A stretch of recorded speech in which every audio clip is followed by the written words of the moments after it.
नमस्कार दोस्तों, स्वागत है आप सभी का हमारे इस चैनल गरुड़ धर्मार्थ पर। दोस्तों, यदि आप भी अपनी लाइफ में कुछ नया सीखने की चाह रखते हैं तो इस चैनल को अभी सब्सक्राइब कर लें। जय श्री कृष्ण, राधे राधे। दोस्तों, सालों के पश्चात एक दिव्य और दुर्लभ संयोग 12 सितंबर 2023 श्री कृष्ण भगवान की छठी के दिन बनने जा रहा है। और दोस्तों, यदि आप भी आपके घर की सुख शांति, संतान की कमी और धन की कमी से परेशान हैं या भाग्य आपका साथ नहीं दे रहा है, तो दोस्तों 12 सितंबर 2023 कृष्ण भगवान की छठी पर ये 5 सटीक और असरदार कार्य आप अवश्य करें और आप देखेंगे कि कुछ ही दिनों में आपकी समस्याओं का हल संपूर्ण रूप से हो जाएगा। दोस्तों, कई हजार वर्षों पश्चात 12 सितंबर 2023 को बहुत ही दुर्लभ और दिव्य संयोग बनने जा रहा है, क्योंकि इस दिन कृष्ण छठी के पावन दिन के साथ साथ राजयोग, अमृत सिद्धि योग और साथ ही धन लक्ष्मी जैसे कई योग बन रहे हैं। और इस दिन भगवान श्री कृष्ण सबसे अधिक प्रसन्न होने वाले हैं। इसीलिए दोस्तों, यदि आप भी भगवान कृष्ण से इस दिन जो भी सच्चे दिल से मांगेंगे वो मनोकामना आपकी अवश्य पूरी होगी। और इस दिन ये 5 कार्य करने से आपकी किस्मत चमक उठेगी। तो आखिर कौन से वह कार्य हैं जो आपको सभी कष्टों से मुक्त कर देंगे, आज की इस वीडियो में हम आपको विस्तार से बताएंगे। इसलिए दोस्तों, वीडियो को आखिर तक अवश्य देखें। और दोस्तों, यदि आप भी अपने जीवन में भगवान श्री कृष्ण की कृपा पाना चाहते हैं तो इस वीडियो को लाइक करें और कमेंट बॉक्स में जय श्री कृष्ण राधे राधे लिखना ना भूलें। दोस्तों, श्री कृष्ण जन्माष्टमी के पश्चात भगवान कृष्ण की छठी मनाने की भी परंपरा है। भगवान कृष्ण के छठी वाले दिन लोग अपने आराध्य का अपनी इच्छा के अनुसार ही नाम भी रखते हैं। यदि कृष्ण छठी के दिन आपने बाल गोपाल जी लाए हुए हैं, उनका नामकरण भी छठी वाले दिन ही किया जाता है। तो कुछ लोग भगवान श्री कृष्ण को माधव, बाल गोपाल, ठाकुर जी आदि नामों से पुकारते हैं। यदि आपने भी बाल गोपाल रखे हुए हैं, नामकरण किया हुआ है, तो बहुत अच्छी बात है। या फिर आपने गोपाल कृष्ण छठी के दिन बिठाए हुए हैं, तो छठी वाले दिन इनका नामकरण आप अवश्य कीजिए। कृष्ण छठी के 6 दिन पश्चात भगवान श्री कृष्ण की छठी मनाई जाती है। अब आप देख लें कि आपने कृष्ण छठी किस दिन मनाई है। उस दिन से लेकर जो भी छठा दिन पड़ता है, उस हिसाब से आप छठी मनाई कृष्ण छठी का जो पर्व है वो भगवान श्री कृष्ण के जन्म उत्सव के रूप में मनाया जाता है, जिनके 6 दिन पश्चात भगवान श्री कृष्ण की छठी मनाने का भी रिवाज है। इस दिन लोग कृष्ण छठी की तरह ही भगवान श्री कृष्ण की पूजा करते हैं। लोग इस दिन अपने घर में बच्चों की छठी की तरह ही घर में खड़ी चावल बनाते हैं। इस दिन भगवान श्री कृष्ण को पीले रंग के वस्त्र और माखन मिश्री का भोग भी लगाया जाता है। वैसे तो छठी दोपहर के टाइम ही मनाई जाती है, या फिर आपके घर परिवार में जो भी रीति रिवाज हो, जिस तरह से आप मनाते आ रहे हो, या फिर जिस तरह से आप अपने बच्चों की छठी मनाते हो, उसी प्रकार आप भगवान श्री बाल गोपाल की छठी मनाई। ये तो छठी किस तरह से मनाते हैं वह भी आपके साथ शेयर करेंगे। तो सुबह सूर्योदय के पश्चात आपको सबसे पहले स्नान आदि से निवृत्त होकर बाल गोपाल को, ठाकुर जी को आपको पंचामृत से स्नान कराना है। पंचामृत में आपको पता ही है, दूध, दही, घी, शहद, शक्कर और गंगा जल मिलाकर पंचामृत बना लीजिए। उसके पश्चात आप ठाकुर जी को स्नान कराएं। यदि आपके पास है तो शंख से स्नान कराएं, या फिर चांदी के पात्र में पानी कर आप पंचामृत से स्नान करा सकते। इसके पश्चात भगवान श्री कृष्ण को पीले रंग के वस्त्र पहनाए और उनका श्रृंगार कीजिए। इसके पश्चात ठाकुर जी को मिश्री और माखन का भोग अवश्य लगाएं। इस दिन कड़ी चावल बनाने का भी खास महत्व है। आप इस दिन कड़ी चावल बनाकर ठाकुर जी को भोग अवश्य लगाएं। और इस दिन यानी कि छठी के दिन ठाकुर जी यदि आपने बिठाए हुए हैं तो उनकी नजर आप अवश्य उतारें। ठाकुर जी को काला टीका अवश्य लगाएं। ये उन्हें खास तौर पर लगाया जाता है। छठी के दिन ऐसी मान्यता है, जो भी अपने घरों में काजल बनाकर कान्हा जी को लगाते हैं और उसके पश्चात अपने घरों में सभी सदस्यों को लगाते हैं, तो उनको नेत्र संबंधित कोई भी परेशानी है वो नहीं रहती है। इस तरह से आप ये 3 कार्य अवश्य कीजिए। भगवान श्री कृष्ण को कई नामों से भी पुकारा जाता है। यदि आपने ठाकुर जी का नाम रखा हुआ है, श्री कृष्ण का नाम रखा हुआ है, तो बहुत अच्छा है। या कृष्ण छठी के दिन या छठी के दिन भी आप उनका नामकरण कर सकते हैं। आपको जो भी नाम पसंद हो वह नाम रख सकते हैं। चाहे तो आप उन्हें माधव, बाल गोपाल, ठाकुर जी भी कह सकते हैं या श्याम भी कह सकते हैं। छठी के मौके पर भगवान कृष्ण को चाबी भी सौंपी जाती है।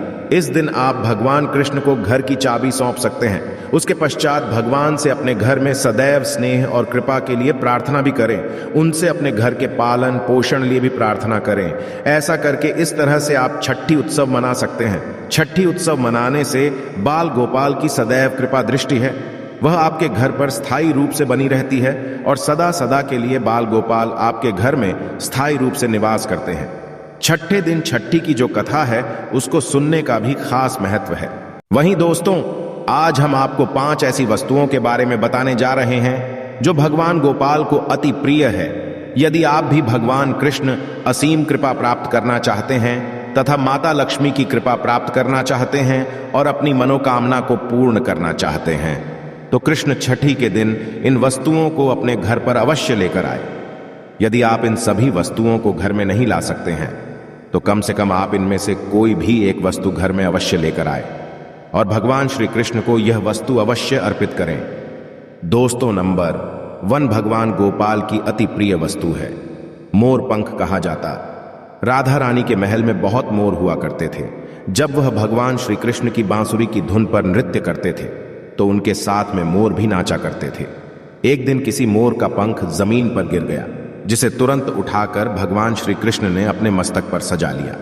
भगवान कृष्ण के मस्तक पर सजा मोर पंख राधा रानी के प्रेम की निशानी मानी जाती है। इसीलिए भगवान गोपाल के जन्म उत्सव की पूजा में मोर पंखों से उनकी हवा किए जाने का चलन है। इसी कृष्ण छठी पर मोर पंख घर में अवश्य लाना चाहिए। दोस्तों, एक अन्य कथा के अनुसार देवी राधा हर दिन मोरकुटी मंदिर के पास मोरों को दाना देने जाती थी। एक बार जब देवी राधा वहां पहुंची तो वहां पर एक भी मोर नहीं था।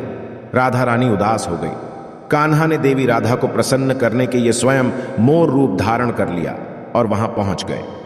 राधा रानी कान्हा का यह रूप देखकर बहुत प्रसन्न हुई। दोस्तों, मोरकुटी मंदिर में मोर रूप में आज भी राधा कृष्ण की होती है। इसीलिए भगवान श्री कृष्ण को प्रसन्न करने के लिए जन्म अष्टमी के पूजन में मोर पंख अवश्य ही शामिल करना चाहिए। हिंदू मान्यताओं के अनुसार घर में मोर पंख का प्रयोग करने से अमंगल टल जाता है।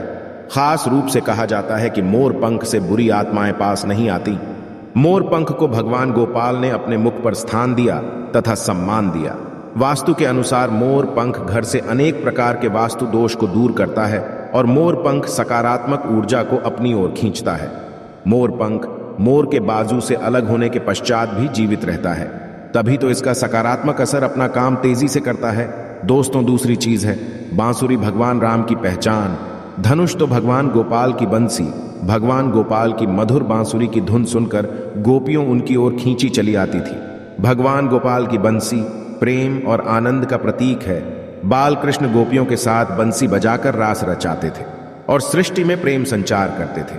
दोस्तों, कृष्ण छठी के दिन भगवान श्री कृष्ण के श्रृंगार की सामग्री में बांसुरी को शामिल करने से गृहस्थी में प्रेम और आनंद आता है। भगवान कृष्ण को बांसुरी अर्पित करने के साथ ही आप अपने घर में बांसुरी को अवश्य ही लाएं। दोस्तों, माना जाता है कि जहां कहीं भी वास्तु दोष हो वहां बांसुरी लगाने से वास्तु दोष दूर हो जाता है। लेकिन ध्यान देना जरूरी है कि बांसुरी कभी भी सीधे नहीं लगानी चाहिए, बल्कि इसे सदैव तिरछा लगाने से लाभ, साथ ही बांसुरी का मुंह सदैव नीचे रहना चाहिए।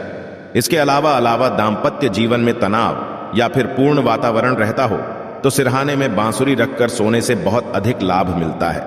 दोस्तों, तीसरी चीज है मोर मुकुट। ज्योतिष गणना के अनुसार ऐसा माना जाता है कि भगवान कृष्ण की कुंडली में काल सर्प योग था। इसीलिए वे सदैव अपने मुकुट पर मोर का पंख सदैव धारण करते थे। मोर और सिर्फ में भीषण शत्रुता होती है, इसीलिए मस्तक मोर मुकुट धारण करने से काल सर्प दोष का योग कम होता था। भगवान की पूजा में उन्हें मोर मुकुट पहनाने से काल सर्प दोष का प्रभाव दूर हो जाता है। दोस्तों, चौथी चीज है माखन। मिश्री नंद के लाल गोपाल को माखन अति प्रिय है। कहते हैं जिस रात गोपाल का जन्म हुआ उस रात नंदगाम की गोपियों ने सपने में देखा था कि गोपाल माखन मांग रहे हैं। नंदलाल को माखन इतना प्रिय था कि वह बचपन में गोपियों की मटकी से माखन चुराकर तथा मटकियां तोड़कर माखन लिया करते थे, जिसकी वजह से इनका एक नाम माखन चोर भी है। दोस्तों, भगवान के भोग में माखन मिश्री को अवश्य ही शामिल करना चाहिए। प्रेम पूर्वक भगवान गोपाल को माखन मिश्री का भोग लगाने से आरोग्य की प्राप्ति होती है, धन सुख समृद्धि की प्राप्ति होती है, धन लक्ष्मी आपके घर में धन की वर्षा करती है। भगवान गोपाल को माखन मिश्री अर्पित करने से वे शीघ्र ही आपकी सभी इच्छाएं पूर्ण करते हैं। दोस्तों, पांचवी चीज है झूला या फिर भक्ति भाव के भूखे बाल गोपाल को कृष्ण छठी पर झूला झुलाने की परंपरा चली आ रही है। ये ठीक उसी प्रकार से है जैसे बच्चे के जन्म के पश्चात उसे पालने में झुलाने से आनंद की प्राप्ति होती है। उसी प्रकार भक्तजन अपने प्रभु के बाल स्वरूप को पालने में झूलाकर भक्ति के परम सुख को प्राप्त करते हैं।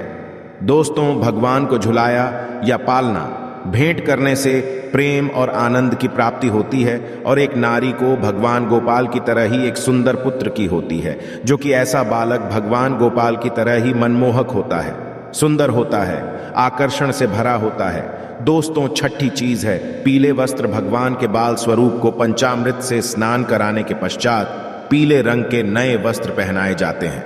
यदि आप भी इस बार कृष्ण छठी का पर्व मनाने वाले हैं तो आप पूजा की सामग्री में पीले रंग के वस्त्रों को अवश्य ही शामिल करें। पीली चीजें अवश्य शामिल करें। भगवान को पीतांबर वश है। यह प्रेम और बैरागी के प्रतीक हैं। दोस्तों, 7वीं चीज है गौ। भगवान गोपाल का निवास गौलोक माना जाता है। गाय भगवान सहचर है। भगवान गोपाल के साथ पूजा में बछड़े के साथ ही गाय की पूजा करना सुख समृद्धिदायक माना जाता है। पुराणों में गाय को धन का प्रतीक माना गया है। भगवान धन रूपी गौ की रक्षा करते हैं। दोस्तों, ज्योतिष शास्त्र के अनुसार गाय के भीतर गुरु ग्रह का वास होता है। यदि यह ग्राहक किसी व्यक्ति की कुंडली में नीच स्थिति में हो तो उसे गाय की सेवा करनी चाहिए। ऐसा करने से वो उस ग्रह की कुपित दृश्य से बच सकता है। इसके अलावा वास्तुशास्त्र के अनुसार पूजा स्थान अथवा बैठक के कमरे में ईशान कोण में चांदी की गाय और उसका बछड़ा रखने से भाग्य में वृद्धि होती है। इसीलिए आप कृष्ण छठी से पहले ही चांदी की गाय और उसका बछड़ा अपने घर पर अवश्य ही लाएं। यदि आप चांदी का नहीं ला सकते हैं तो आप मिट्टी का ला सकते हैं, या फिर आप गाय और बछड़े की तस्वीर लाकर भी कोण में लगा सकते हैं। दोस्तों, 8वीं ये चीज है गीता की पोथी। भगवान कृष्ण ने महाभारत के युद्ध के दौरान अपने प्रिय शाखा और पांडवों में श्रेष्ठ अर्जुन को गीता का उपदेश दिया था। गीता मुंह से निकालकर संसार देखने का मार्ग बताती है। इससे भगवान श्री कृष्ण की वाणी कहते हैं, जो मनुष्य को मुक्ति का मार्ग और कर्म पथ पर चलने का ज्ञान देती है। दोस्तों, इसीलिए भगवान की पूजा में गीता की पोथी अवश्य रखनी चाहिए और रात में जागरण करते हुए गीता का पाठ हर हाल में अवश्य करना चाहिए। कृष्ण छठी के शुभ अवसर पर भगवान गोपाल की असीम कृपा प्राप्त करने के लिए आप कृष्ण छठी से पूर्व ही इन चीजों को अपने घर पर अवश्य ही लेकर आए और इन्हें भगवान की पूजा में शामिल करें।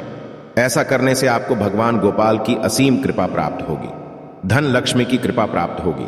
सभी देवी देवता दोनों हाथों से आपके जीवन में धन की वर्षा करेंगे। तो आइए दोस्तों, अब आपको सुनाते हैं कृष्ण भगवान छठी से जुड़ी कथा, जिसको सुनने मात्र से ही आपकी सभी तरह की मनोकामनाएं पूर्ण हो जाएगी।